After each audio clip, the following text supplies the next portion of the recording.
شكرا يا ربي شكرا هديت قلبي شكرا نورت دربي نحمده ونصلي على رسوله الكريم أما بعد فأعوذ بالله من الشيطان الرجيم بسم الله الرحمن الرحيم إنما يخشى الله من عباده العلماء وقال النبي المعلم صلى الله عليه وسلم ألا إن الدنيا ملعونة وملعون ما فيها إلا ذكر الله وما وله عالم أو متعلم رأيت أحق الحق حق المعلم وأوجبه حفظا على كل مسلم محترم سادہ کرام اور میرے گلستان کی چمکتی دمکتی گلیوں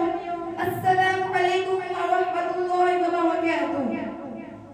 آج میں جس موضوع پر اظہار کرنا چاہتی ہوں وہ ہے معلم کا مقام۔ معزز سامعین، یہ بات کسی سے ڈکی چھپی نہیں ہے کہ معلم تعلیم و تربیت کا وہ عنصر ہے جس کے بغیر تعلیم و تربیت کا تصور بھی نہیں کیا جا سکتا۔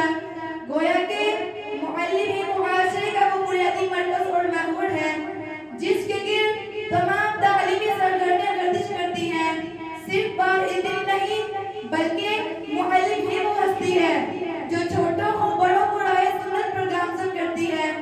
معلم ہی انسانوں کو حیوانی درجے سے بلند کر کے زمین پر اللہ تعالیٰ کی نیابت کے منصب پر فائز کرتا ہے۔ معلم ہی جاہل کو عالم اور بے ادب کو باادب بناتا ہے۔ معلم ہی کے ذریعے خوشحال معاشرے کی تشکیل ہو سکتی ہے۔ معلم ہی وہ واحد ذریعہ ہے جو اسلامی معاشرے کی فضا ہموار کر سکتا ہے۔ عزیز القدر سامعین، اسلام نے معلم کو نہایت پاکیزہ قابل احترام قرار دیا۔ اسلام نے معلم کو روحانی باپ قرار دیا۔ انما انا لکم بمنزلۃ الوالد، اسلام نے معلم کو نبی کا وارث قرار دیا۔ العلماء ورثۃ الانبیاء، اسلام نے معلم کو مربی اور مصلح قرار دیا۔ بلکہ میرا تو یہ دعویٰ ہے کہ جس طرح پھولوں کو مہک کی ضرورت ہے، سورج کو چمک کی ضرورت ہے، چاند کو دمک کی ضرورت ہے، جسم کو روح کی ضرورت ہے، اسی طرح اس عالم کو معلم کی ضرورت ہے۔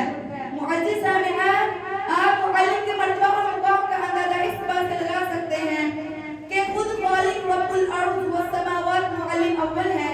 چنانچہ قرآن میں ہے الرحمن علم القرآن خلق الانسان علمہ البیان۔ پھر اللہ تعالیٰ نے انس و جن کی رہنمائی کے لیے کم و بیش 1,24,000 انبیاء علیہ السلام کو معلم بنا کر مبعوث فرمایا، اور آخر میں میرے اور آپ کے محبوب پیغمبر ساقی کوثر شافع محشر رب کائنات کے محبوب ہستی حضرت محمد صلی اللہ علیہ وسلم کو بھیجا، جنہوں نے اپنی شناخت ان الفاظ کے ساتھ کروائی انما بعثت معلما، کہ میں معلم بنا کے بھیجا گیا ہوں۔ رسول اللہ صلی اللہ علیہ وسلم نے فرمایا خیرکم من تعلم القرآن وعلمہ، یعنی تم میں سے بہترین شخص وہ ہے جو قرآن کریم کا متعلم اور معلم ہو۔ عزیز القدر محترمات، دین زندگی میں جس طرح اللہ اور اس کے رسول صلی اللہ علیہ وسلم کی عظمت اور احترام سے آتا ہے، اسی طرح قرآن اور احادیث مبارک کے علوم معلمین کی عزت احترام سے آتے ہیں۔ ان کی قدر و منزلت دل میں وابستہ ہونے سے آتے ہیں، ان کی اطاعت و فرمانبرداری کرنے سے آتے ہیں۔ چنانچہ دور حاضر میں علم کی برکات اٹھ جانے کی بڑی وجہ یہی ہے کہ آج طلباء نے اپنے معلمین کی عزت احترام کرنا چھوڑ دیا ہے۔ طلباء نے حصول علم مطلوبہ و وقار کو ترک کر دیا ہے۔ طلباء نے استاد کو محض ایک تنخواہ ملازم سمجھ لیا ہے۔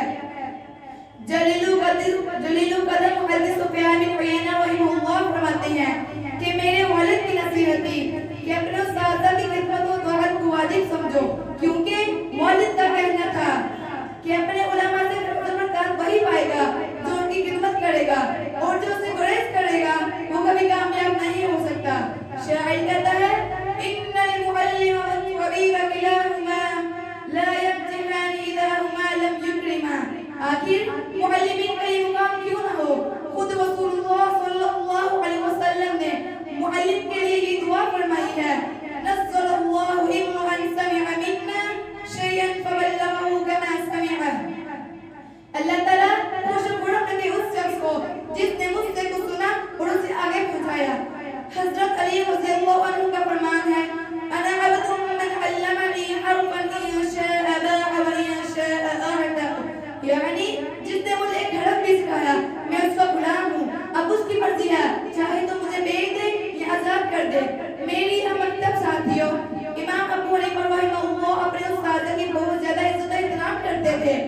فرماتے ہیں